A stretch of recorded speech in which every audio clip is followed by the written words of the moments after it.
Hello and welcome to Hello Governor the podcast. As always, I am Abdullah and my guest today is Jason Konopisos-Alvarez. Is that how you pronounce your name? Yeah, you got that right. Konopisos-Alvarez.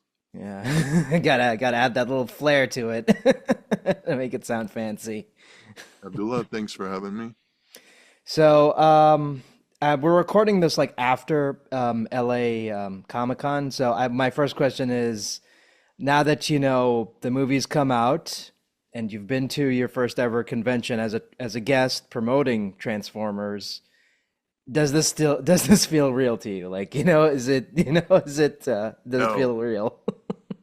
no, it doesn't. It still feels a little crazy, and it's felt that way pretty much for the last, year and a half, 2 years, and it just keeps sort of like it's almost like Alice in Wonderland. The next crazy experience I have, I'm like, wow, is this feels even the more I experience, I should be feeling like it's real. But the more I experience, I keep feeling like this is a dream that I'm going to wake up from because it's such a, you know, just to do a big film in general is kind of a surreal experience. But then to do something that is so beloved and then compound that with the fact that I was a Transformers kid and I loved Transformers and I loved these characters and to be a part of it. And then to meet a whole world of fans, uh, it's overwhelming. It's such a cool feeling. Yeah, by the way, I just realized I'm really terrible in introductions. Jason is the current voice of Shockwave, which is why we're talking about Transformers. So, oops, that's on me. Sorry, I should have been I should have been clearer on that. It's like, oh wait, I forgot to introduce you. But I'm just so excited to be because I'm excited to be finally talking about this movie because real talk, I've been like, I mean, I've only seen it once because it unfortunately came out during a time where I was going through personal stuff, so I couldn't go see it more than once. But Hmm. it's one of those movies where it stuck with me. And I cannot think of any other film that has come out to this year or the previous years that has stuck with me like this. Like Yeah. truly, like I've been like real talk. I have been the past couple of days. I've been like looking up any information I could about this movie, like looking at like cast interviews, Mhm. behind the scenes stuff on Instagram, just like trying to find all the stuff that went on to behind the making of this film because it is just. I'll say it. I think this is like the best Transformers movie ever made. Like even it's even better than the '86 animated movie because like many fans have said, like what makes this special is that it is G1, but these characters are fleshed out for the first time.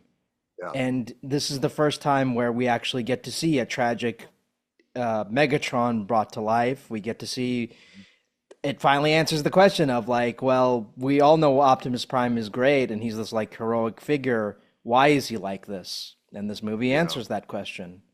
Yeah. And I've been again, there's just like so much stuff I want to discuss, but I know that we can't go into too much detail regarding spoilers. But Well, you I can know, try.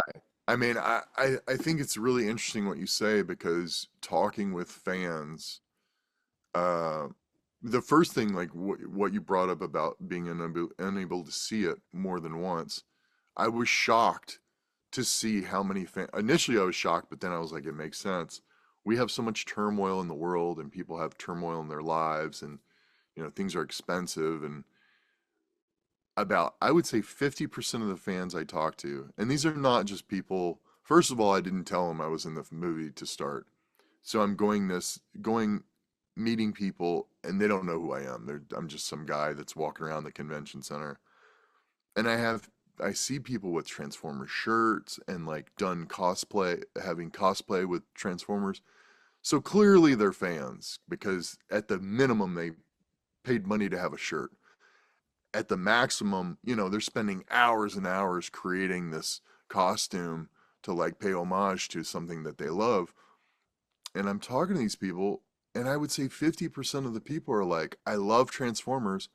haven't gotten a chance to see it yet because my life is very hectic right now, or I just don't really have the money to spend at theaters right now. And the film really is meant to be shown in theaters. And I didn't go to the 4D experience because I've got a wonky back. And the last time I saw a 4D movie, I couldn't walk for 2 days after. But I will say the 3D experience after seeing it regular in the theaters, and the 3D experience was exceptional. Um, but to that, a lot of people just haven't had a chance to see it because of the demands of their life, even though they really, really want to. And it's kind of one of those things where I'm sure we've all had the experience where we realize, oh, wait a second, I wanted to see it in the theaters and it's gone. So I think this whole thing, I don't know if you're familiar with Transformers Weekend. Hashtag Transformers Weekend is a thing that the Transformers hype guy, he's a internet Transformers news influencer. He sort of started this movement to like get people to realize, hey, this isn't going to be in the theaters that much longer, and we need to like get together and promote it, and we need to um, make sure that the powers that be see how much we want to see this movie and want to see, other iterations of this. So it's really gaining some steam. I think I checked last time and there's like millions of posts about it, about people just going this weekend and like making it like a second opening weekend, which is really exciting. Um, so I lost the second part of your question, but if I didn't cover anything in there, let me know and I'll Oh no, readdress it. you're good, man. Because again, like I said, I think it was just like, hey, I can't go into too much detail regarding spoilers because I know that that's one of the things. When Mhm. when I reached out to you, you said like, okay, you can ask me anything, but spoilers are kind of. It's one of those things where you Yeah, and, can't. and that's great because so many people haven't seen it. Yeah, You know, and I'm trying to keep it as spoiler free as possible because again, I know I truly believe, and this is like I don't say this a lot about a lot of movies. I truly believe like this is one of those movies you have to experience for yourself because like yeah, truly even look, I'm going to be singing this movie's praises throughout this entire podcast, but let me tell you, my words aren't going to do it justice. Like truly, like I don't think I can sit here all day and praise Josh Cooley and his team till the end of time, but I don't think my words will do the film justice. I truly believe that you need to see this for yourself because I can't do it justice. I'm literally at a loss for words. It's like I can't, there's a lot of stuff like I'm still trying to process it. It's like how like how did something this good get made? yeah. So I mean, and also, the budget is relatively modest for this type of a film, and so I think the level of quality and artistry that people like, you know, um, Cooley and I don't know if I'm saying his name right, but the production designer, Shearer, and the music by Brian Tyler, all those guys, and then the cast is dynamite. Um, Not to toot my own horn, when I say that, I mean like the big guys, the guys that really, you know, um, carried the most weight, like Scarlett and Hemsworth and Brian Tyree Henry, whose performance everybody's raving about. You know, uh, Keegan Michael Key. I could go on with the cast, but it's just a dynamite cast. Um, you know, even the smaller roles, like the moments where Jazz is like caught and he gets saved by Orion Pax.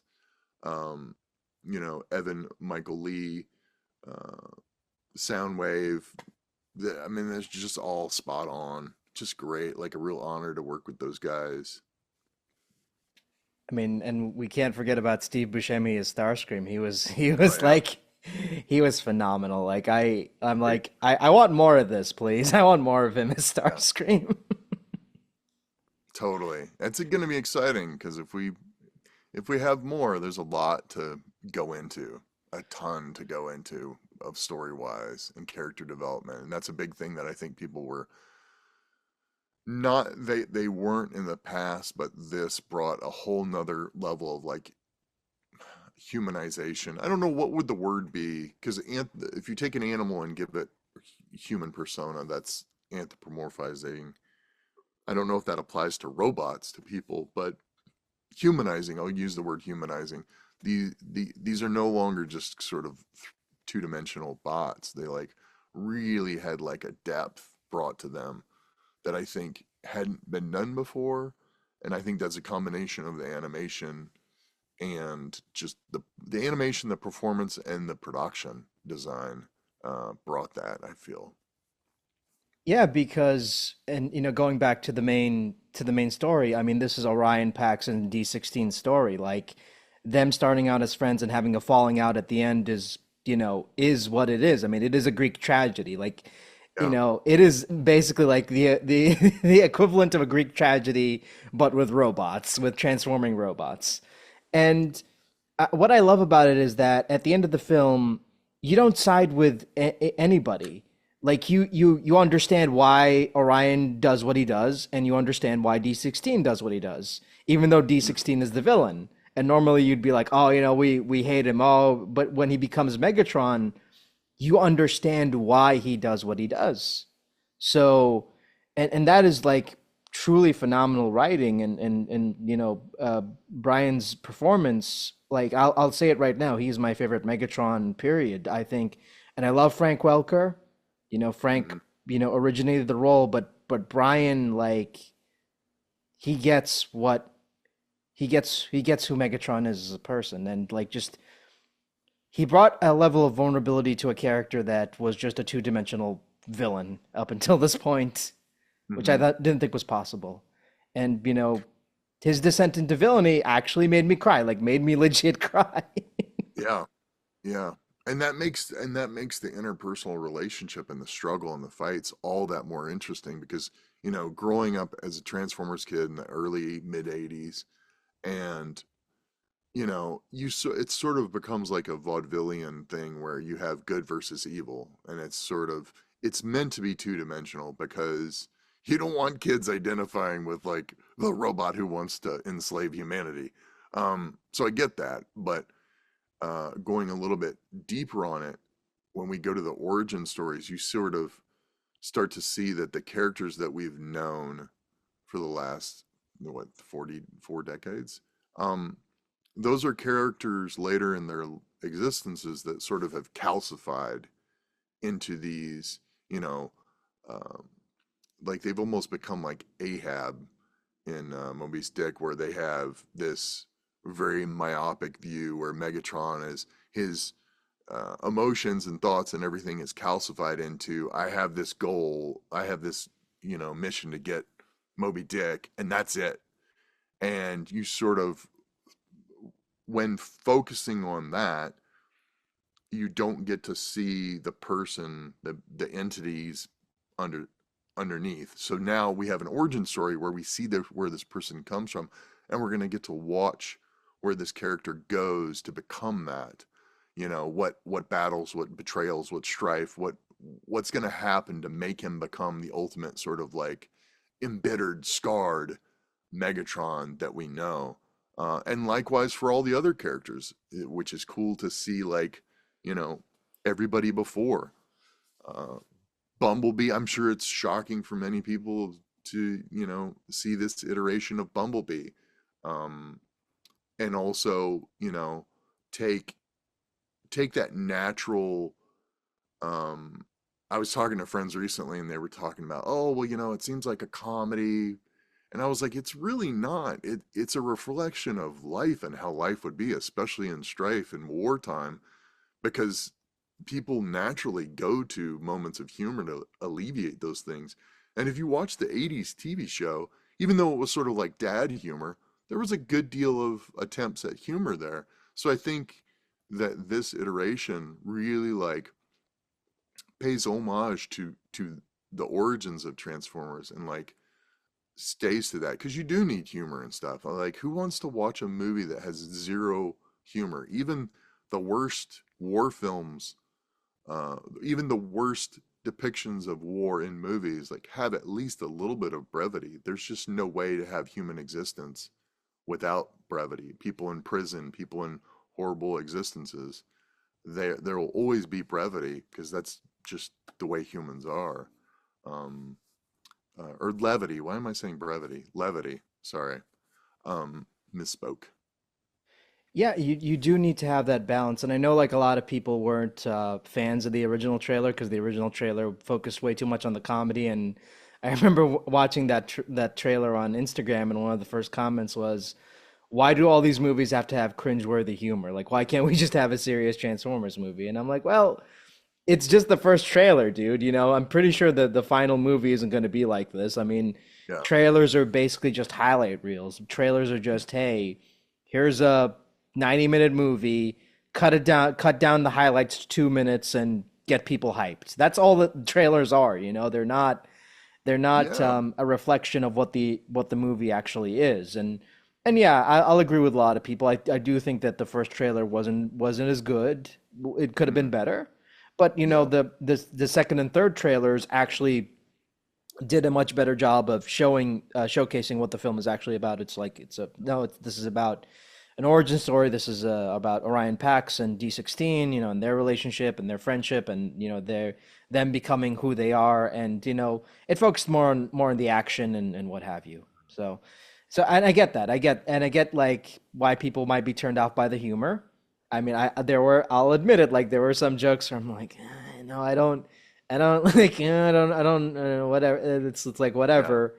But after sitting through the Michael Bay movies and all the crude humor, I'm like, you know what? I appreciate the fact that this one didn't go too dirty with the jokes. So, I mean, this is like, There's a I'll sweetness yeah, to yeah, everything, yeah. though. Like So, I there's an mean, earnest sweetness. basically, I think this is like a really good movie I can show my nephew without having to worry about like any of the questionable stuff and like in the Bay movies, you Yeah, know? yeah, I get that.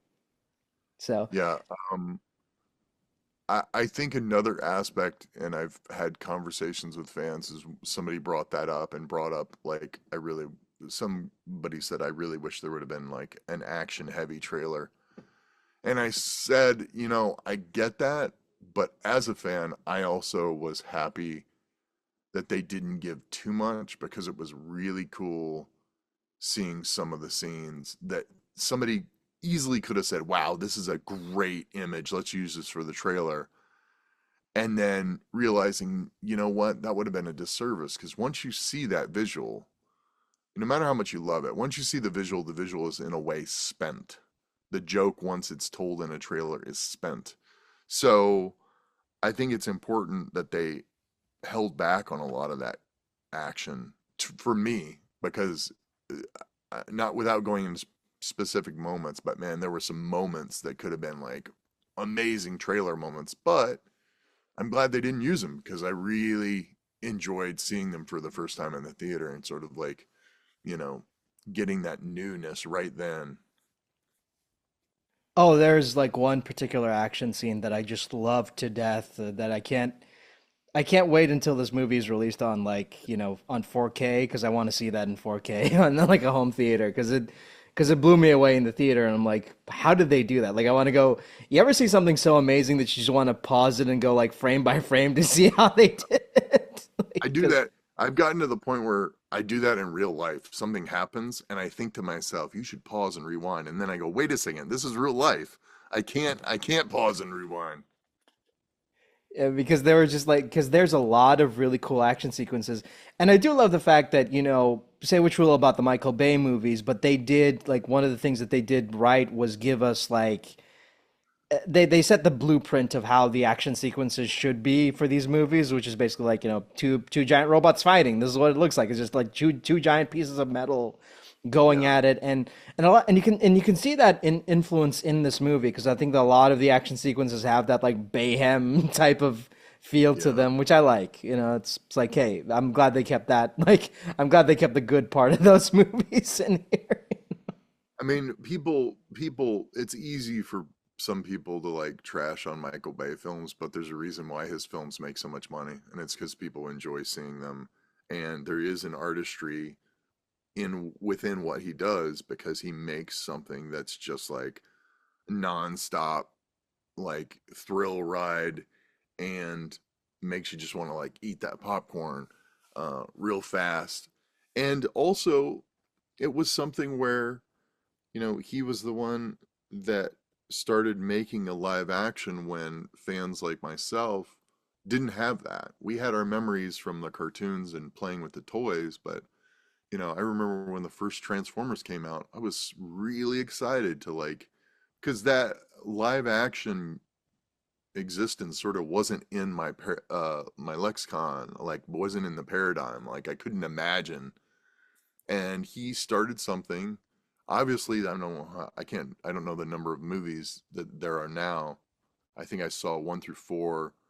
Um, but obviously people like them, and they are entertaining. So they gave birth to Transformers One in a way, and made Transformers One possible. So I'm grateful for that.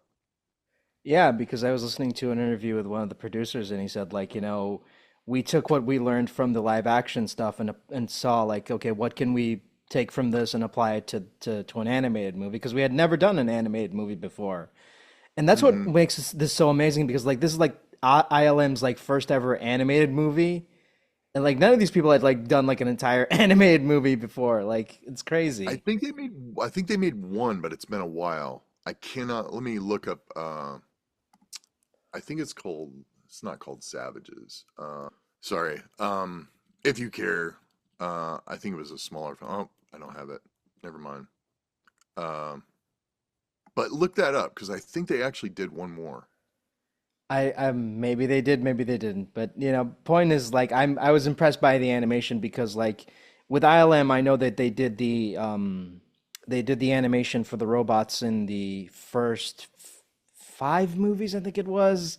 They didn't do Rise Hmm. of the Beast, but they did like the one through five.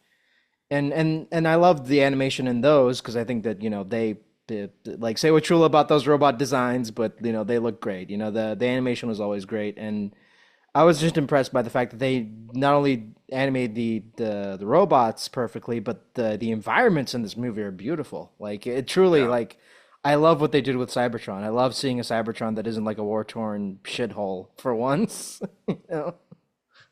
Yeah, I tweeted out and I tagged Jason Shear, who's the production designer, and I was like, a world is beautiful when you really want to go there, even though you know that you'll be in mortal danger the entire time, and at best, you'll become Starscream's pet. Um, so yeah, the world's gorgeous, and it's interesting and it's new, and that's another thing is like paying homage to the original IP, but also like bringing something new that feels like fans get to explore something. Because it's great to know everything about a fandom, but after a while, that's got to get boring. You got to have new stuff. You got to have discoveries within any story.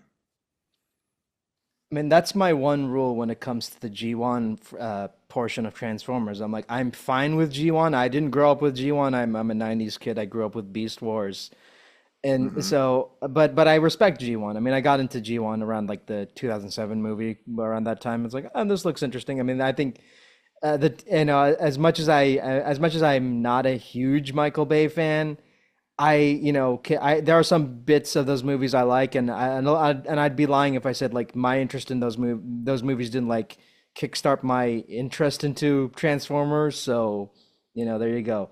But but I think that what do you call it? But I think with me, I don't mind the G1 stuff, but I think my one rule is if you're gonna do G1, do something new with it. Because I've seen Optimus fight Megatron a billion times now. I've seen it in live Yeah. action and various animated shows. Like either do something different with these characters or don't bother. Is my rule right now. And they did, Yes, and I'm happy with that. and that's kind of like another aspect of bringing this story. Like this is not Optimus Prime and Megatron. These are whole new characters, Orion Pax, and you know, as we watch him and D16 sort of like be their own characters and become Optimus Prime and Megatron, different characters, different. It's just like us when we were little kids. We're different people, the same but different. And somebody just texted me. They're like, I guess ILM uh, did the animation for Academy Award winning feature Rango, which I have not seen, but I guess that was the last one and maybe the only one they did. So interesting. I'll have to check that out. I'm not familiar with that movie. Do you know that movie? Oh, Rango. That was Gore Verbinski. Gore Okay. Verbinski directed that, and oh, they did a great job with that. They made like because it's not a cute movie. Gore Verbinski said like, I don't want to make it like a cutesy movie. Everything Yeah. has to look like realistic and ugly because it's a Hmm. Western, and I love it. It's great. Very underrated movie. I forgot Oh, about I that. do remember that now. Now I remember it. Oh yeah, that was a great looking film. Yeah, I remember watching that on TV. I'm like, man, this is so good looking. Say what you will about the story and some of the acting, but it's a beautiful looking movie. I'll give it that. Yeah.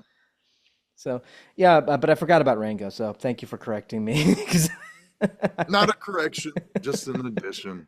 We can't, I mean, think of all the movies we're watching. How can anyone remember them? Unless you're Yeah, I my mean, wife. because She remembers everything. because with Transformers, like, you look, man, I'm one of those people who's like so deep, so knee deep into Transformers, like that trying to think about other stuff when I'm trying hard not to talk about Transformers is Yeah, difficult for me. yeah, yeah. I get it. I get it. So, I mean, speaking of Transformers, how did you get involved in this project? Like, was this like a general audition? Like, what was the audition process like? Yeah, so I I've talked about this a couple times, and so often when you have really big projects like this and they want to keep it secret, they'll give a secret name for the audition and they'll change the name of the characters. So sometimes you'll know that you're doing something that maybe is a really popular IP, but other times you have no idea. You just think it's something else. So I believe I read for this a while ago, and I had no idea that I had read for Transformers. And honestly, to this point, if they said, well, actually, he didn't, I wouldn't be surprised.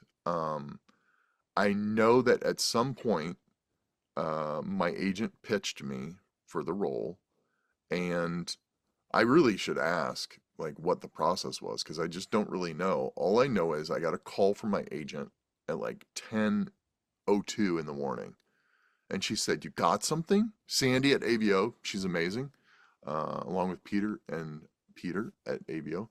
Um, she said, "I can't tell you what it is, um, but you got something, but you're not 100% on board because they still have to approve you and go through all the stuff, make sure you're not like crazy or like a GoBot secretly." Um, so she said, "I'll call you later." And I was just like on pins and needles all day, wondering what this could be. And around the same time, I had booked another thing that sadly I can't talk about, but it's with one of the major comic book company doing some doing a new show. So I'll say that.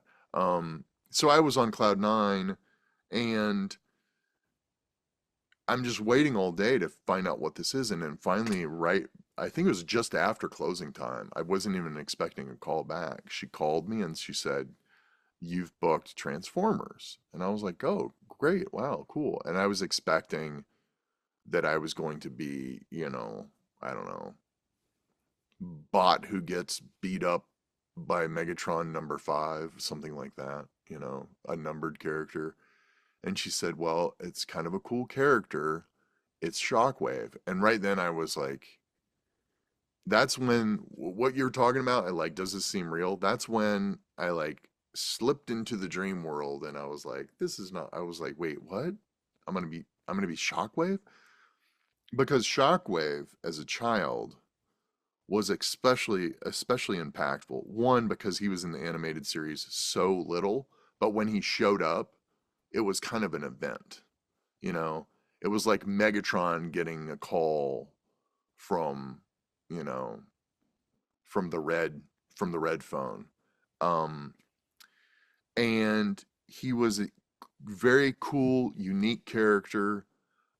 His look was unique, his style was unique, and as it grew with Marvel and stuff like that, where you learn more about the characters, like he has a really cool story arc.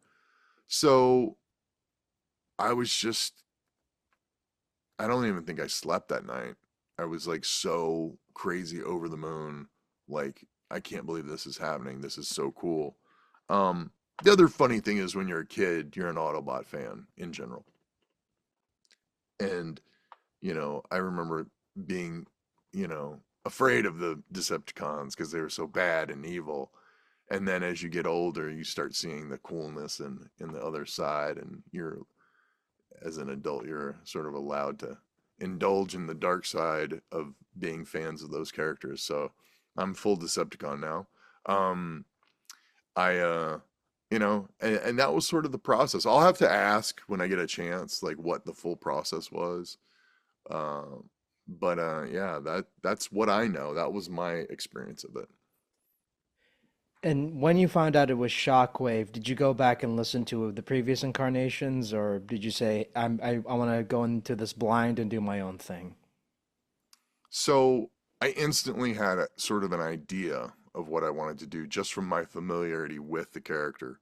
But then, yeah, I started listening to every Shockwave that I could find, from the John Bailey one in the Bumblebee and some of the other stuff, uh, to, G1. And I just wanted to make sure I wasn't missing an influence that was important or that would spurn a thought about, something unique to do. So I wanted to keep his intensity and his that what he's loved for, that sort of that mad scientist sort of nature, um but also recognize that this is a character that has that should have an arc, that is somebody who eventually will go through a bunch of stuff. He gets left on Cybertron, then he come like going through the whole history, like of all the canon and from other sources like Marvel, like um giving him somewhere to go, and also like paying homage to what's already been established, and hopefully leaving a bridge to kind of connect those two worlds. Yeah, because your Shockwave is pre-mad scientist. He's not portrayed as like the sadistic guy he's portrayed in the comics and other incarnations. He's basically a goof, in this movie. He's a very goofy character. And and what I love about your take is that while it's not intentional, you can hear a little bit of Corey Burton in there because, like, yeah, it's a nice touch, because again, Corey originated the character in G1, and he's a legend in the business. And when I saw that clip that they put out of the will he not stop talking because he wouldn't stop talking clip, and I listened to that for the first time, I'm like, holy crap, he sounds like he has this character nailed down because he's got the mannerisms of Corey Burton Shockwave perfectly. Thanks. Yeah. And that, I mean, that you got to start at G1, and like transmission from Cybertron, like that has to be a huge influence. And like I said, like you're not doing like an impression. You're doing your own take. Yeah. It's not just like, oh, can you do a Corey Burton impression? It's like, or can you do a David Warner impression or whatever. It's you doing your own thing, but you're also paying respects to what came before you. And I like Yeah, I that. think I really like that. as a voice actor, my personal thing is I don't ever want to like impersonate somebody else. I think it's more like you pointed out, and that means a great deal that you notice that is like I think it's more of a respect thing to pay homage and the um show the respect for the original performance rather than sort of trying to do a poor man's emulation of their performance. Um, because it's just like you can never be that person. You can never recreate that performance. Um, you can't be better at doing them than they are at doing them. So yeah, definitely wanted to make it my own.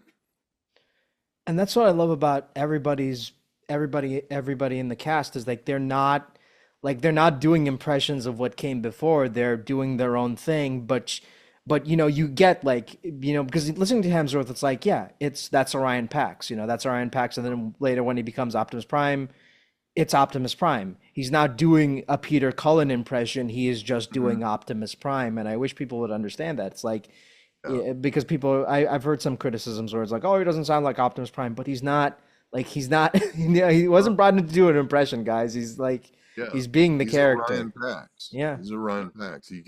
It wouldn't make sense if he's like working down in the mine and he sounds like, yeah, I mean, can you imagine Peter Cullen like working down in the mine and trying to sound like somebody who's lower class and been oppressed and no cog, but having this like really like, commanding like um, older uh, s- older statesman voice. Like it just doesn't work. You have to show this character in the uniqueness that he is before he becomes an Optimus. Yeah, and I love Peter. I mean, he's a living legend. I mean, without him, the character would not exist. But Yeah. I'll admit it, like, and a lot of fans have admitted this as well. Like, I cannot picture a version of this movie with Peter Cullen as Optimus Prime. I just can't because, Yeah. his voice is like too war-torn. You're used to him playing the war-torn version of Optimus Prime, or Yeah. the dad figure.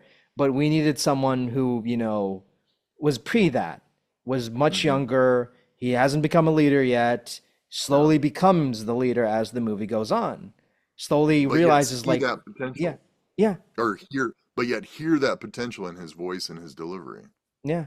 Same thing with Megatron. I mean, I think with Megatron, people are more forgiving when it comes to Megatron because Megatron has had like different voices over the years, so there's no definitive Megatron. But same thing with Megatron. Like he slowly becomes more tyrannical, more aggressive as the movie goes on, but he's not that at the beginning. He's just Orion's friend at the beginning of the movie. But as the movie goes on, you start to see that little change. You start to see, his mannerisms changing, him getting more frustrated, not outright angry, but just like frustrated.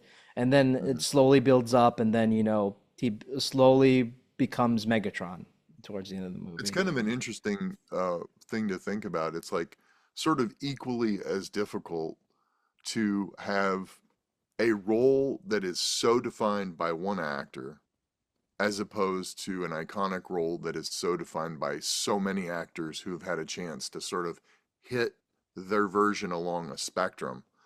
And like, so you, with the one character, you want to differentiate yourself, but you also want to pay homage, and that's a really high bar. But with the other character, sort of so many different iterations have been hit on, you want to make yourself unique, but also, you know, pay respect to all those different voices and, still make it yours without going into somebody else's lane and people being like, oh, well, that's just sort of this right here. And he's doing similar to this person. Uh, I think both are pretty difficult. Chris Hemsworth definitely had a tall task in front of him. Yeah, and I'll say it like when I'm watching the movie, I don't hear Chris Hemsworth, I hear Orion Pax. I don't hear Brian, I hear D16 Megatron. They are these characters. They were cast for a reason. And I Yeah. remember, Josh Cooley saying in a recent interview that he had worked a lot with Brian during in his sessions to make sure that they got the character right.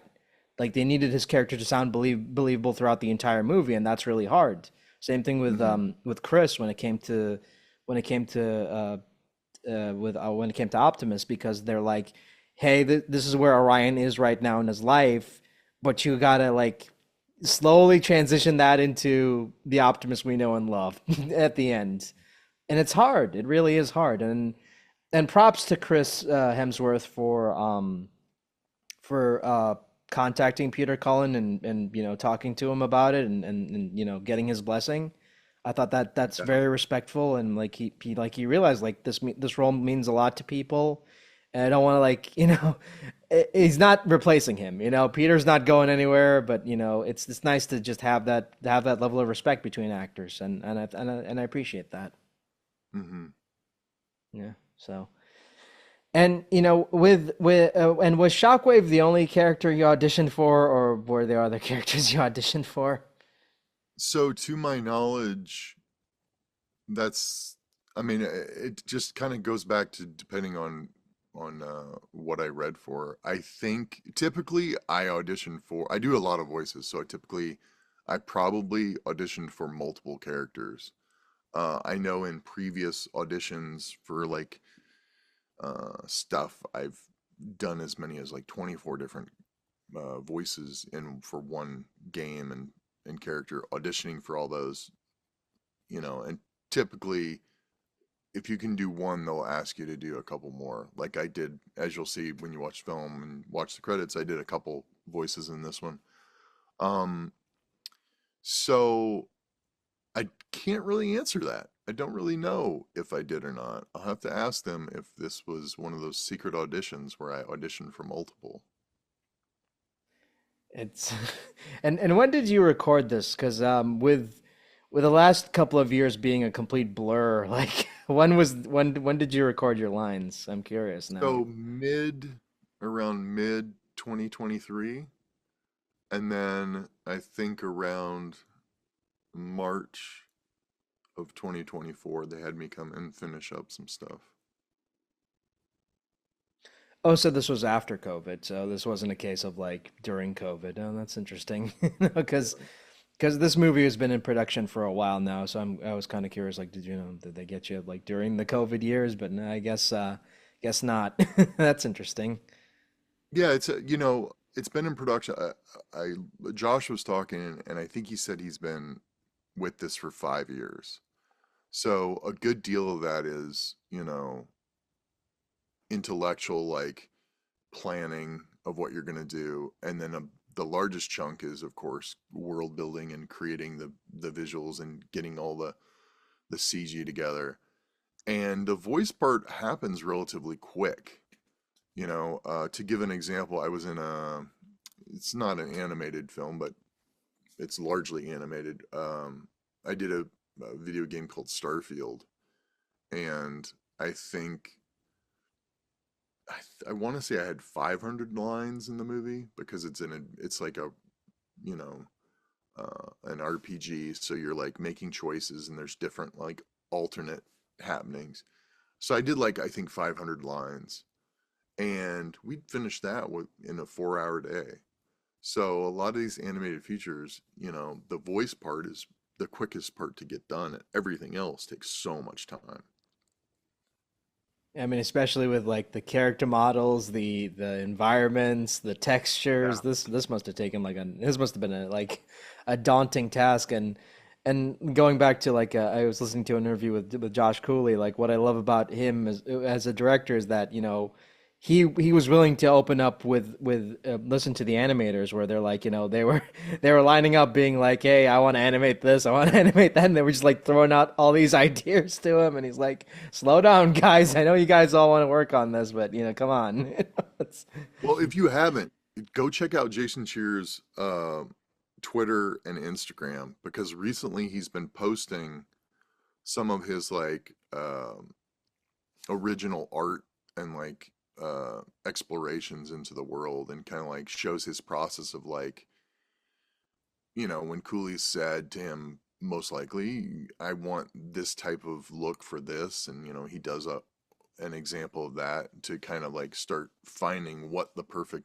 look is. But I really love stuff like that. I love production development stills and all that. So if you're interested, go check that out.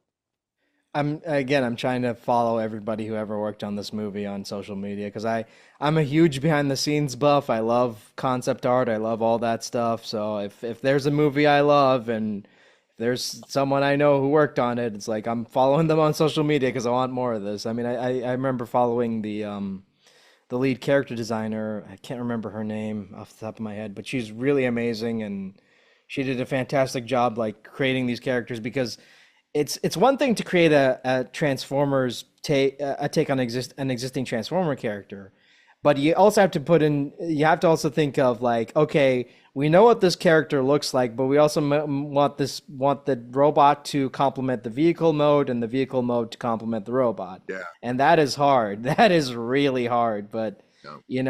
she found a way, and I am so sorry I cannot remember her name, but she's amazing. She's uploaded all the concept art for the stuff she did on her Instagram, and it's great stuff. Like, so I just want an art book of this. Like, I want an art book so bad. It's Oh like, yeah. where's the art book, man? I want to buy the art book. And there's so much stuff I like think of. Oh, I want this. Boy, I hope they come out with this. Oh, yeah. I'd love like a 7 foot sculpture of Shockwave to put in my foyer. So when people walk in, they're like, "You're crazy." I'm kind of disappointed we haven't gotten like any of the other Decepticons as figures yet. I mean, I know that we got like Optimus and Megatron, but we haven't gotten like we got the main four castmates and we got Sentinel, but we haven't gotten all the other Decepticons, and I'm kind of disappointed in that because I'm like, I want that Soundwave. I really like that Soundwave design. Why can't? Where's the Soundwave? Where's the Shockwave? Where's Starscream? I'm a huge Starscream fan. Where's my Starscream? Yeah, I mean, I can't give you any insight into that because I don't know, but uh, I would say that logic would dictate that, and that wasn't me being silly. I actually just said that. Logic would dictate that they're going to be making them because I know that the demand is there. Like I get asked constantly about the Decepticons figures and action figures and other stuff that are coming out.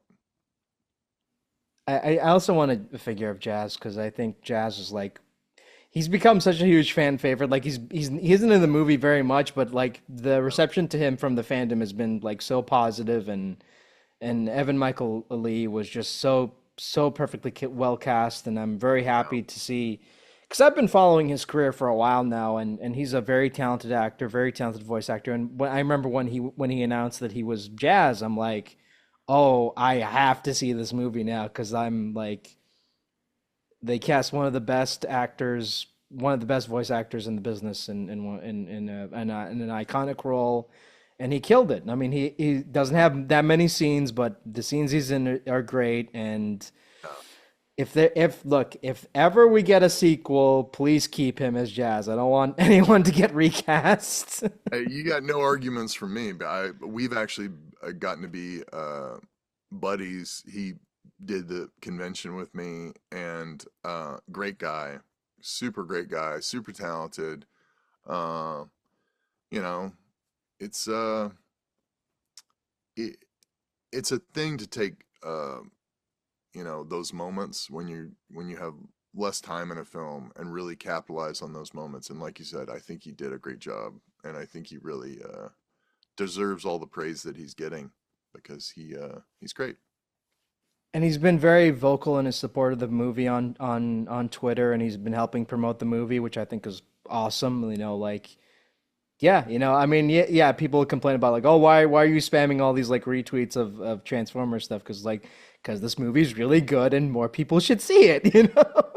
That's Well, why. to that, it's funny because to go back on him, so Robosen, I'm gonna shout out to Robosen. I don't know if you're familiar with them, but they make the fully robotic Transformers, which are pretty awesome. If you've not seen them, they articulate fully and they voice. It's pretty amazing. Check out Robosen, Robosen.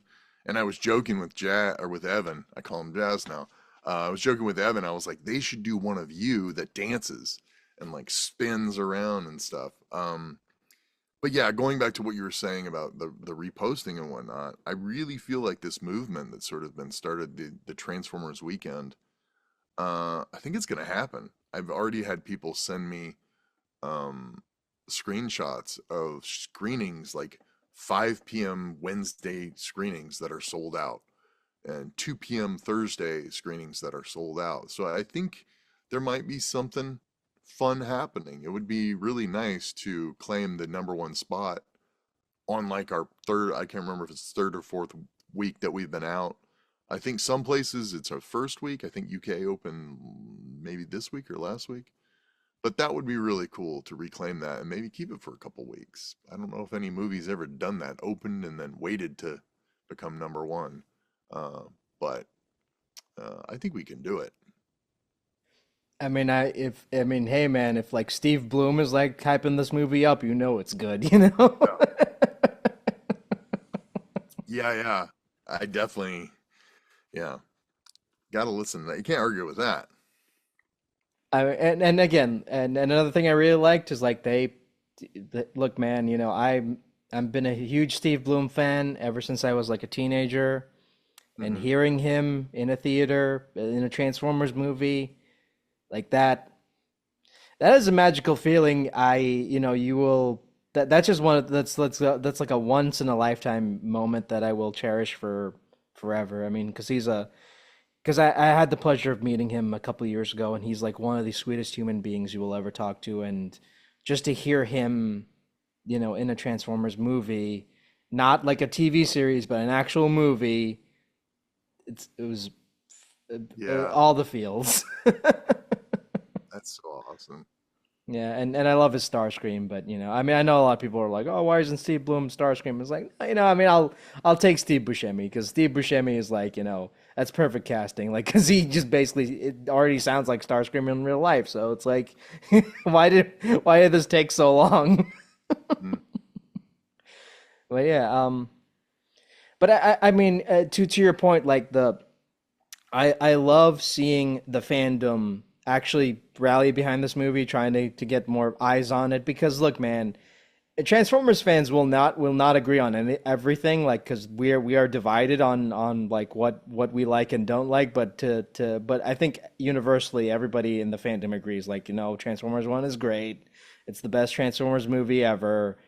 We need to like save it, and that's why the whole save TF1 thing started trending, because they're like, this movie means a lot to us, and we don't want it to like fall by the wayside, because it is sad to see something like see so much passion, and it's just I'm trying not to like throw shade at the studio, because I don't like, I don't know what goes on behind the scenes, so I don't want to say like, I don't want to talk out my ass, but I do think that I do think that the promotional stuff for this movie has not been great. I wish it was a little bit better, and that's all I'll say. But I am happy to see like so many. I'm happy that the fandom put aside their differences and said, you know what, we love this movie. We want more of this. Like, let's try all we can to get it back in the public consciousness. Yeah, Like, I think that's great. And you can market a film great, and I think just sometimes things happen. And part of me, part of me thinks that this is got a lot to do with sort of like the climate of things in people's lives more than anything else. But I will say this. I think this Save Transformers movement, and I think this hashtag Transformers Weekend, I, I don't know, I'm like not a smart person when it comes to social media, but it seems like a real thing. And I actually think it's a better thing than, let's say it opened and it had a really good showing and it made a lot of money, and then kind of like does what movies do where the second and third and fourth, fifth weekends, and then eventually it's out of theater. I almost think this was like a fated thing. Almost like, when characters in a movie have something bad happen to them and they end up in a really bad thing, in a really bad situation. But if they didn't end in that situation, you wouldn't see their full potential.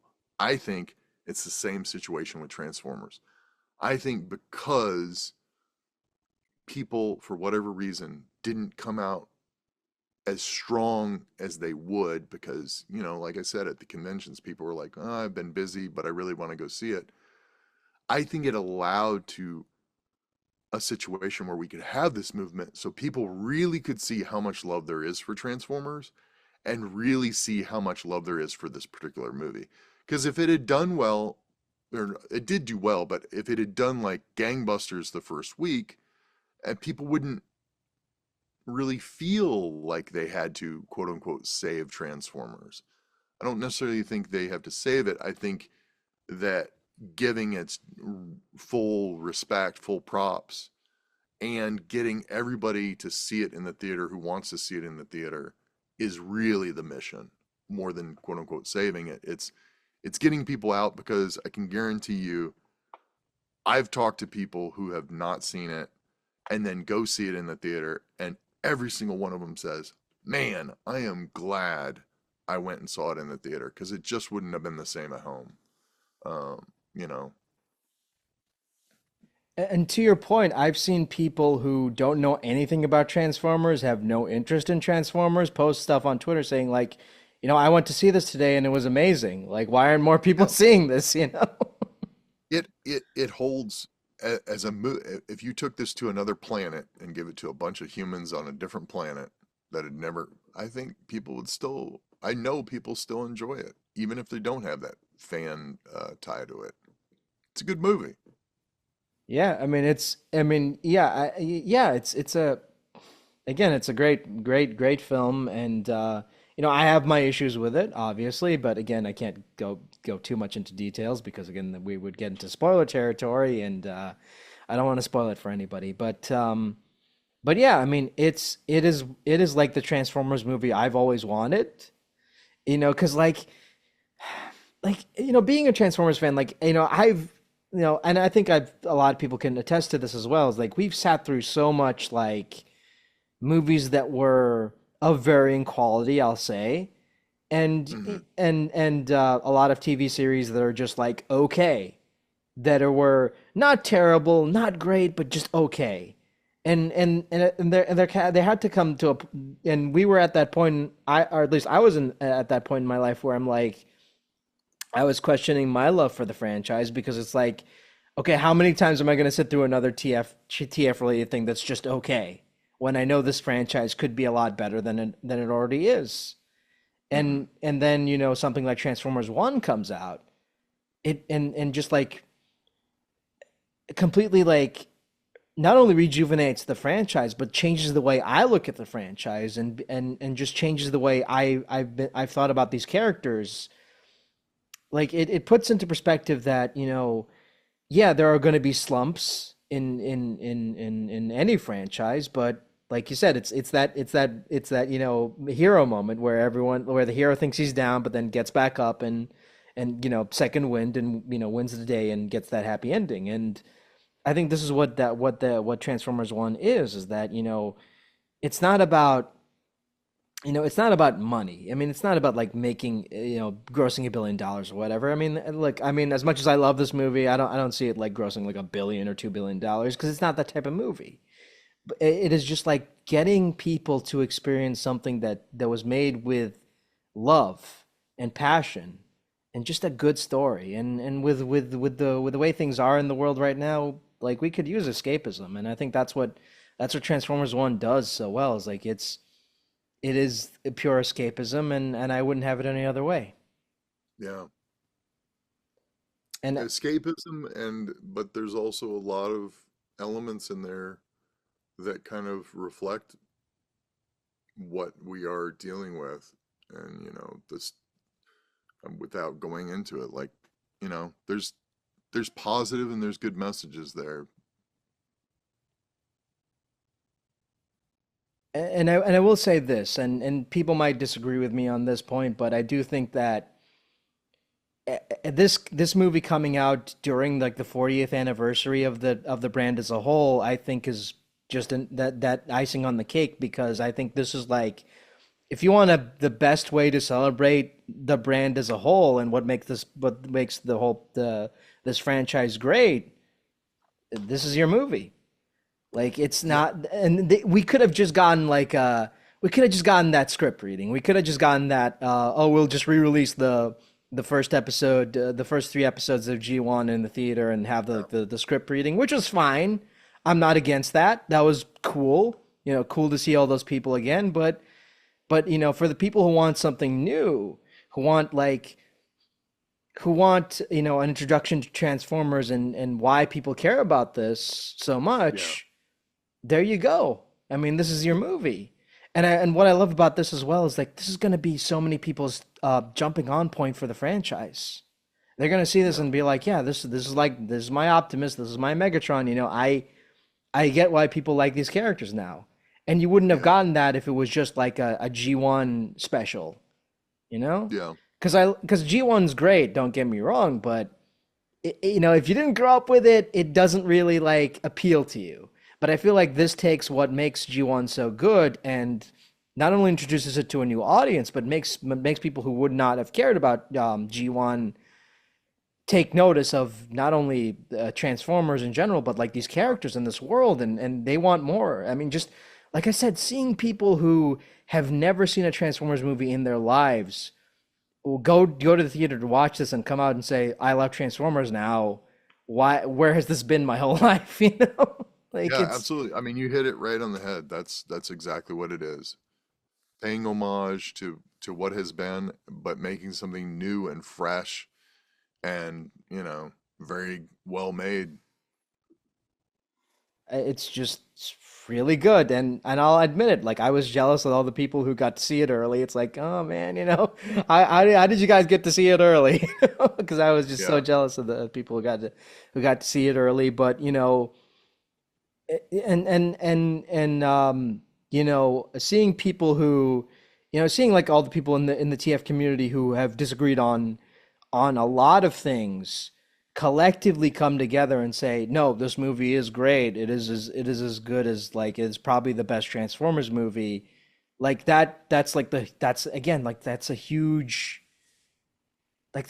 moment. Like that's something that I don't think happens all that often because fandoms don't agree on much. But to see like Yeah. all these people who've been, been fans of like various incarnations of Transformers, don't agree on a lot of stuff, but they all come together and be like, yeah, no, the Transformers one is great. You should watch it. You should definitely watch it. You should definitely see it in the theater because this is like the best Yeah. Transformers movie ever. Cooley So Cooley definitely like walked the razor's edge because it's so difficult to please everybody. But boy, I really feel like he like just nailed it for as many people as possible. I just really feel like it's hard to get a consensus among fandom, as you know, and I think he did a great job.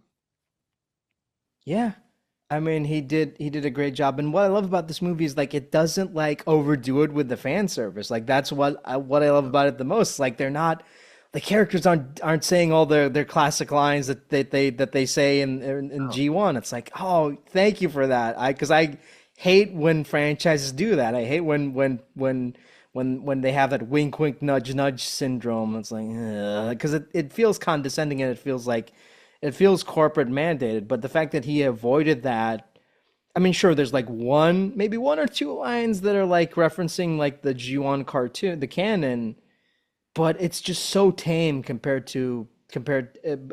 and the fact that it's not oversaturated makes this stand out a lot more, in my opinion. Because if it was just like G1 fan service, I'd be like, okay, whatever. yeah. Like that's just me getting that's me that's just my opinion. I mean, I know a lot of No, I people I per agree. I agree. yeah. I mean, I know a lot of people prefer the G1 fan service. I mean, I know a lot of people love the War for Cybertron games and more power to them, but one of the things I didn't like about those games was the fact that they had to feel the need to have every character quote every classic G1 line because it's like, Yeah. oh, this is made by fans, don't you understand? It's like, yeah, I get it. You're G1 fans. Can we move on, please? Yeah. And yeah. Um, Without going into too many spoilers, what are some of your favorite lines? Oh, geez. I don't know if I can really go there because to say the lines that I like really like gives away a lot because they're really like, you know, like when my character has a conflict. Uh I really enjoy that. back and forth. But if I said the line, then people would be like, "Oh, I know what happens." So I can't really go into that. I hate that I know which scene you're talking about. Yeah, see, you automatically know what scene I'm talking about. Yeah, but well, I mean, I tried. I tried. Don't blame me for not trying. Oh, oh, you got to try. Um, so I mean, being like this is like your first introduction to Transformers, like what is your like does it feel weird like listening to yourself in the movie, or is like Shockwave's voice so like different from your regular speaking voice that it doesn't bother you? Uh, you know, that's kind of an interesting thing because if you know me as a person in real life, I tend to tell a lot of stories and I tend to use many voices. So in a lot of ways, this voice I'm using right now isn't necessarily my voice. Um, so watching characters on screen that are using my voice, it's, you know, it's a cool feeling, but it doesn't really affect me in any sort of way of like weirdness or anything like that. It's just I'm not necessarily them and they're not necessarily me, but there's a connection. Uh, but I did enjoy the fact that, I'm sitting in the theater watching, and because of my connection with the Transformers, it was like, wow, I'm a part of this world now, which is really an honor. And I definitely thought, wow, that's cool. That was Shockwave, but that was my voice. So yeah, very cool. And and seeing as you've done, going back to, to bring this conversation full circle, like meeting fans for the first time at a convention and hearing their stories, like, do you get a sense, do you finally understand like how much this franchise means to people, or are you still like in awe, like so many folks care about these like transforming robots? No, I mean it's not. I'm not in shock or at awe at people's love for it because I have always loved it. I wasn't like making suits to go to Comic-Con, but like, when I heard they were doing an animated Transformers, I was like very excited and I was like, I'm gonna go see that when it comes in theaters. What was what I am in awe of is just generally like being a part of it and experiencing people and being told, wow, I really enjoyed what you did. You gave something to me with your performance, and it's so nice to meet you because by being a fan, they are getting to meet somebody who actually like worked on it and therefore feel even closer to like be able to facilitate somebody getting closer to the thing they love is like a super humbling and like really like precious thing. Like I had I'm not gonna say her name, but I had a young girl and she can comment on the video if she wants, or her parents can let her comment on the video if she wants. But I had her and actually another girl, little girl. I had a girl who was just a fan, and then I had another girl who's an artist and loves their artwork. And they've both reached out to me on, or their parents have both reached out to me on Instagram and just said, it's really nice meeting you, and getting the chance to give back and take the time and look at her artwork, which was amazing, first of all. But then knowing that she got something out of that was like and it's just really humbling. And, you know, it feels good to be a part of something and to like spread this love around. All I know is like when they announced the cast, I remember immediately going on IMDb being like, okay, who is this Jason guy and why is he Shockwave? Like, how did he get like? Because looking at your IMDb, it's like the just a little bit of credits here and there, and then it's like, oh, Shockwave. It's like how like there's that huge gap between like you know, anime dubbing from like the late 2000s to like Shockwave. So there you go. I think I've focused a lot on camera work. Like I just did a movie called The Unexpecteds with Matt Walsh, which is coming out, where I play a fun character.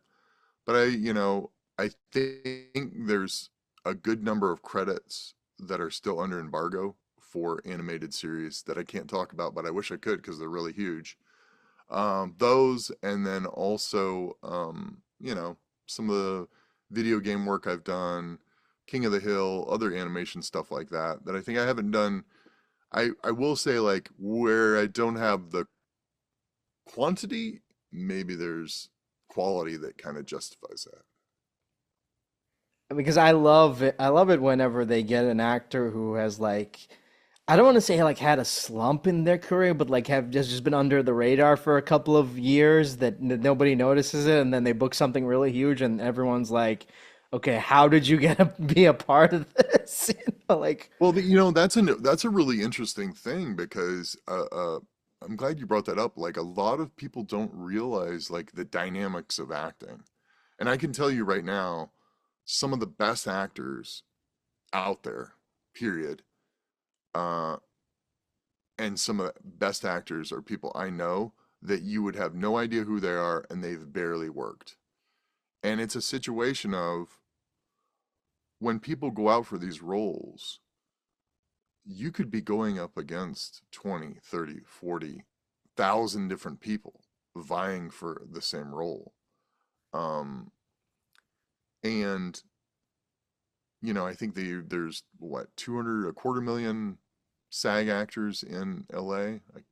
I could be off on that, but there's a lot. So the sheer numbers, people don't even realize just to get an audition, period, is not the easiest thing. Then to get an audition for a big role or a role in a big film is difficult, a one-liner. Then you take it the next step and a character that's actually substantial in a big film. The numbers start getting astronomical.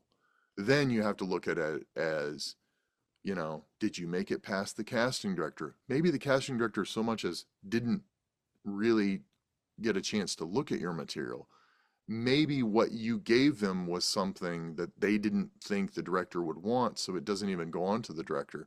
Maybe the role that's available automatically goes to somebody who's already more established or who has a relationship with the producer.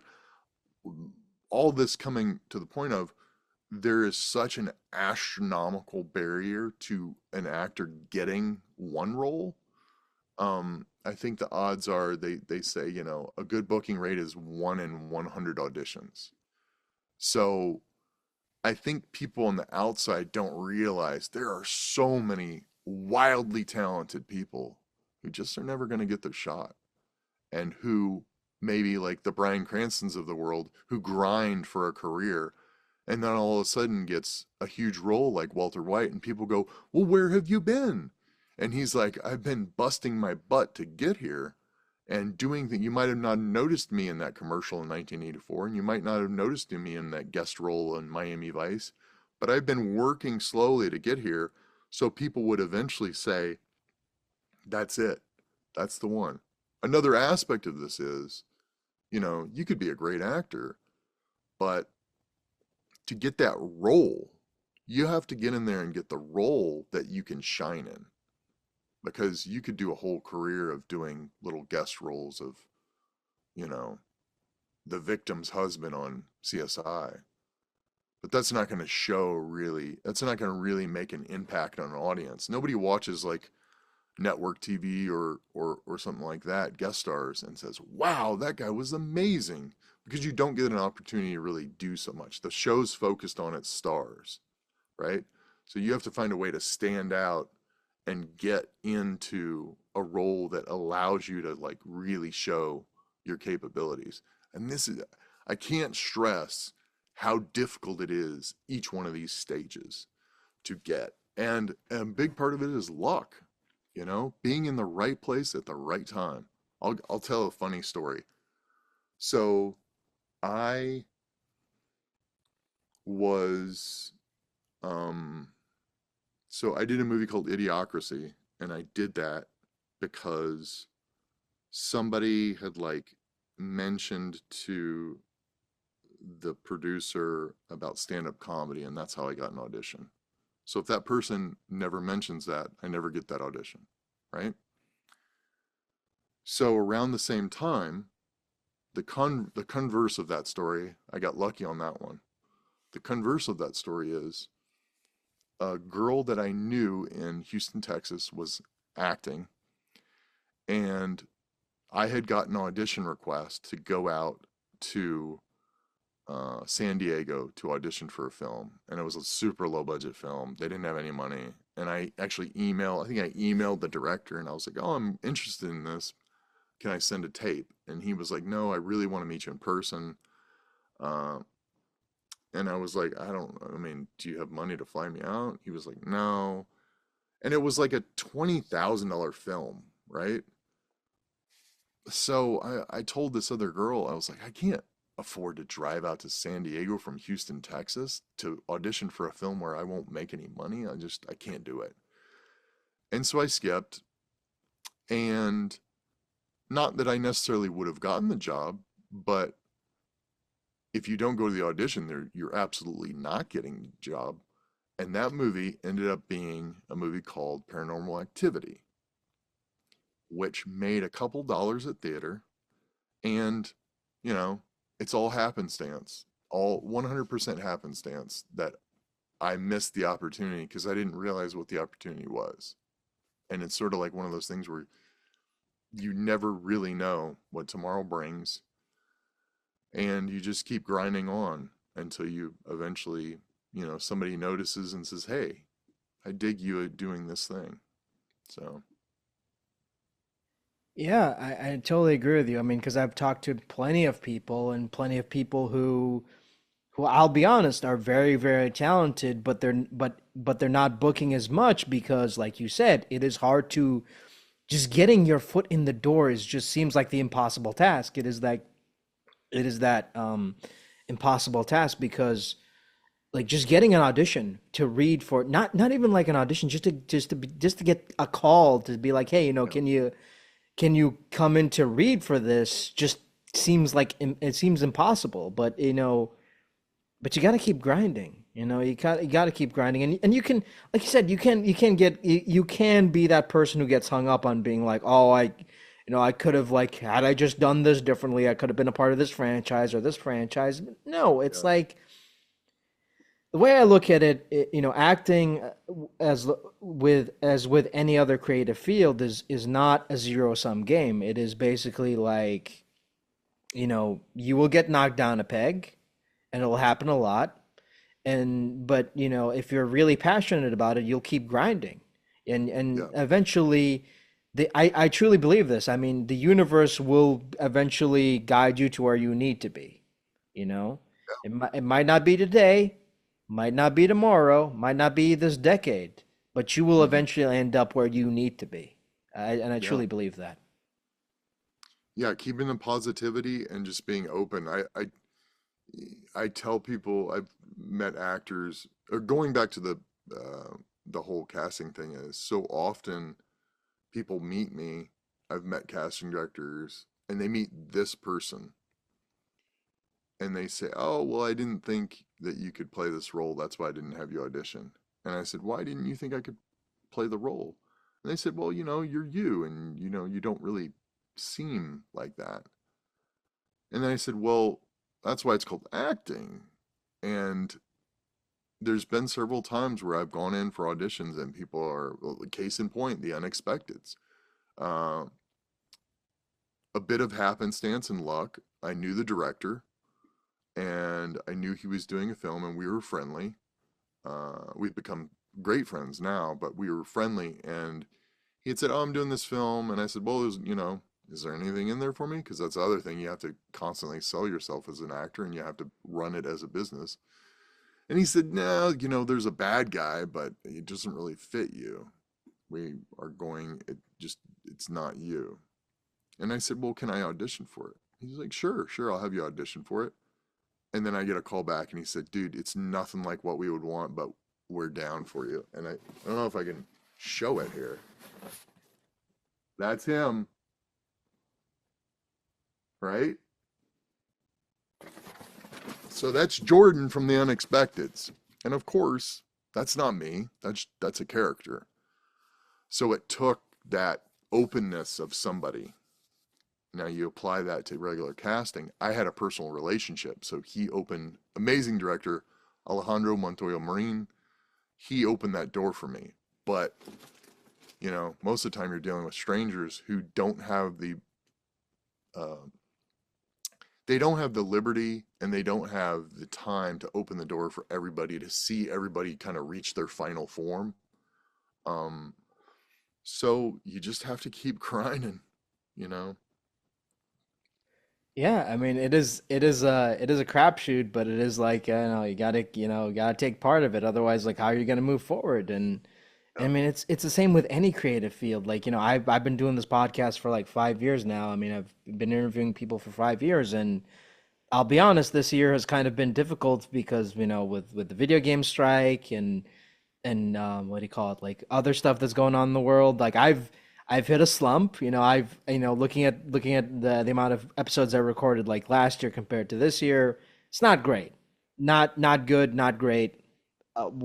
But I'm got to keep grinding. I think I've gotten like maybe 60 or 50 rejections in this year alone. But I'm like, oh well, that's the business, that's life. I could either, sit and not do this anymore, or I can just like keep reaching out to people and see who, if people want to come on the show or not. The I, worst thing you you can do know, is give up. it, I 1000% agree. And every time I talk to an actor who ends up giving up and leaving LA, it kind of breaks my heart because I'm a advocate. I wrote a book and one day maybe it'll be published. But or maybe I should qualify that. Maybe someday I'll let somebody read it because I keep it very to myself. But a saying that I kind of came up with was like, as artists, especially actors, we eat hope. And the day you stop eating hope is the day that you're not an actor anymore. And that is that tomorrow you have that optimism about tomorrow. And you have that optimism that your abilities will carry you into a situation which will be beneficial. And so to give you an example, so we had COVID and I didn't do anything during COVID. And then after COVID, I did a couple little things and I, worked to do my own stuff. And then in March of 2023, I booked the film I referenced, The Unexpecteds, with March 2023. I booked that. I went to New Mexico for 3 weeks, filmed, had an amazing time. Cast, crew were great. Matt Walsh, Jerry Bednob, Sonia Smith, Francisco Ramos, Chelsea Randon, John Kaler. Just, I consider them family now. Had a great time. I feel great about my performance. We're going through the festival circuits right now. We're in Temecula next week and then ARPA in about 2 weeks. Or Temecula this weekend and ARPA and ARPA Film International uh, 2 weekends from now. And I came home to LA and I was just like, it was the equivalent of coming back from like an amazing vacation and then, oh, I'm back in the real world. I'm back in the regular world. I wasn't doing what I loved. Going from something that like was my first opportunity to do a role like that I feel like I'm really capable of doing. To that, a lot of people like see me and they don't get that I'm a comedian. They see this and I'm can be pretty serious sometimes. And um so then 6 months of nothing. Absolutely nothing. And the strike was coming up and I was like, great, that'll be like another 6 months maybe of no work. And I was really, really down. And I was to the point where I was like, maybe I should give up. Maybe I should. And that's when my agent called 10 a.m. in the morning. And this is a funny story. It's a it's a funny story that will come off like a brag, but it's not a brag at all. And I hope actors out there that are listening to this take it the way I'm meaning it. I got a call at 10 a.m. She tells me you have something big you booked. You just need studio approval to finalize, but I'm pretty sure you got it, and it's big. I remember she goes, it's really big, but I have to tell them, I have to let them know if you want it. And I was like, yes, I don't know what it is, but yes, I want it. So then she calls me back about, uh, I would say 2 hours later, 12 o'clock. And she said, hey, you have a booking. And I said, great. Can you tell me what it is now? And she goes, no, no, it's for something else. And I was like, something else? To get one booking in a day is a huge thing.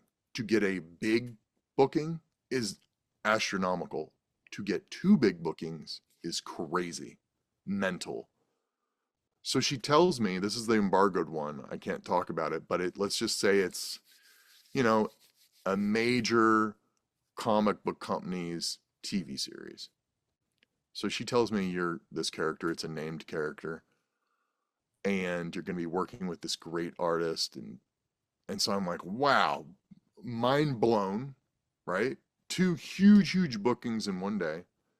And then my live action agent, Lupe Valdez from Marlene Agency, calls me and says, you have a 5 episode recurring character on a soap opera.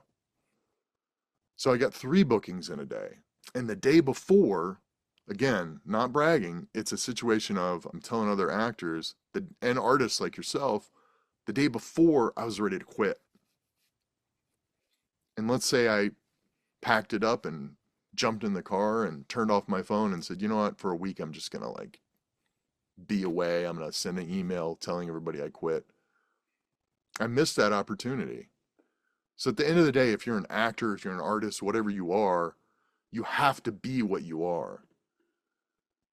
I have so many friends who've left LA because the grind is so hard. They leave LA and all they think about is being back here, being pursuing and wishing that they were acting. Now, is everybody going to make it? And how do you define making it? You have to find a comfortable life where you're at peace with the fact that you will 99.9% of chance you will never be any level of star, but just find comfort in what art you're able to do, and to that you have to pursue it with vigor. There is no such thing as pursuing it like halfway. You can't wait for the phone to ring. You have to get out there, you have to network, you have to meet people, you have to show people who you are and what you can do. Because I guarantee you there's somebody right now sitting in an apartment who's an amazing actor, amazing writer, but who would know that? Because you're in your apartment and you're afraid to get out there, or you're, quite frankly, being lazy, or you're being afraid. Like, you got to put all that away. If a tree falls in the forest and no one's there to hear it, did it fall? And it's the same thing. So anyway, that's my rant on like acting and whatnot. No, I agree with you 100% because, like, you have to take that leap of faith and you have to be hungry. Because if you're not hungry, then what are you doing this for? You got to Mm-hmm. want it. You got to freaking want it. Because if you don't want it, then why are you doing it?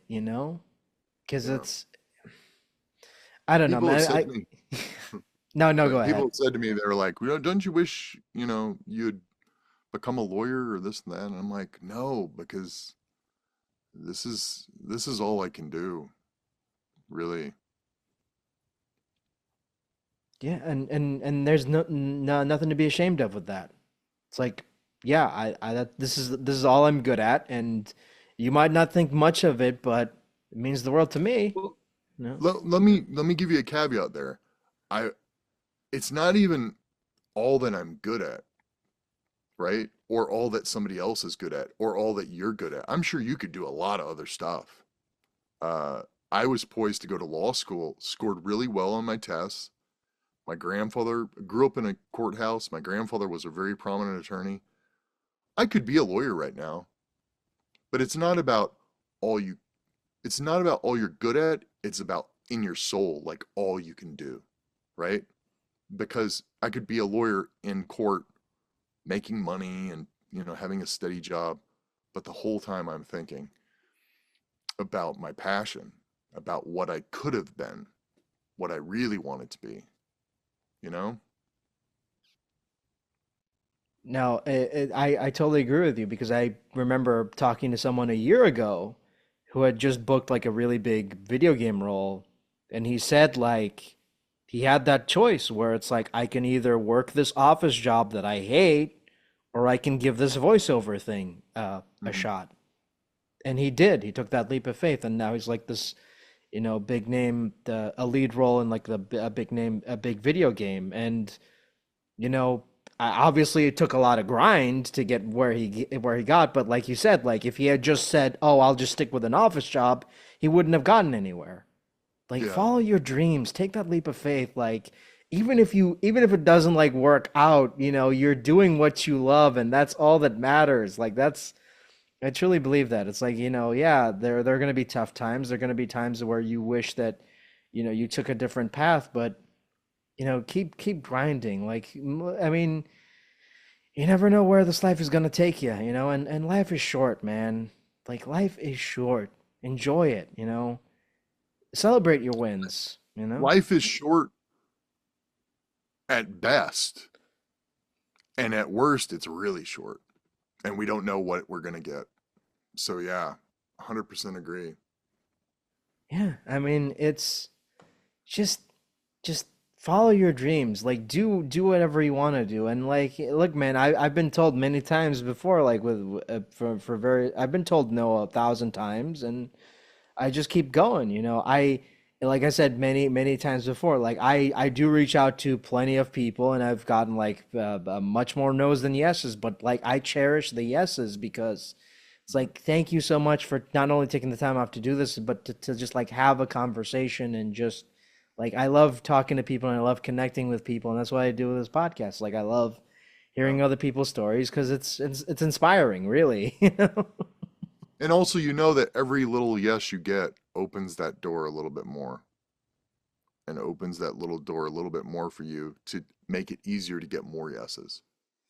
Yeah, I mean it's grinding. I didn't like, people look up everyone every time I reach out to someone and they're like, "Oh, you've had so many wonderful guests," and I'm like, "Yeah, but I've gotten more no's than yeses." So it's not an easy thing. It's not Nothing in life is easy. I didn't just wake up one day and be like, "Oh, I'm gonna get this person on my podcast," and I did. No, I mean it took a lot of like grinding and like you know all this other stuff. Like it's not nothing is easy. And but if someone once told me like, if something means the world to you, don't let, take a hold of that thing and don't ever let it go. Yeah. And I've lived with that advice ever since. When Yeah. something means the world to you, grab a hold of it and never let it go. And that's the one of the best pieces of advice I've ever gotten as a not only as a creative but as a human being. Yeah. So anyway, I've rambled on long enough, and I know that you're a busy guy, and I don't want to keep you on longer than I should. So, uh, Appreciate it. uh, Appreciate it. Thanks for having before me on. yeah, before I wrap this up, can you give us an update on what you're currently working on, and where can people find you online? So you can find me by searching my name. You can go to IMDb to get the correct spelling of my name. I'm on Transformers 1 cast list. Use that name to find me on Facebook, Twitter, Instagram, and the stuff I'm working on right now, as I said, The Unexpecteds. It is making the festival rounds. It's a fun little comedy about a group of people who got duped by an internet scam and they're going to get their money back. And the other project I'm working on that I'm super excited about, Hermit Studios, Havoc. It is a card battler game, but we're working on the digital version. We're working on the RPG, and we also are slowly moving towards making a TV film universe, which is really exciting. You can find that at enterhavoc.com. You can also search on YouTube. We have a trailer of some of the animation, and it looks dynamite. It's a super fun game. It's kind of been compared to Hearthstone, but it is a sci fi horror universe. Finally, I'm doing a comedy um, sitcom about zombies that should be start filming pretty soon, called Human Remains. So those are the main things I'm working on, and a couple things I'm working on that I can't talk about. But when I'm ready to talk about them, I would be more than happy to come back. Yeah, I just know like when this episode drops, like there's gonna be a big announcement and everyone's gonna be like, "Oh, why didn't you talk about this big thing that just got announced?" Because it was Because they would recorded be before that. mad. Anyway, thank you so much, Jason. Hey, my pleasure. So take care and have a good one. You too. Take care.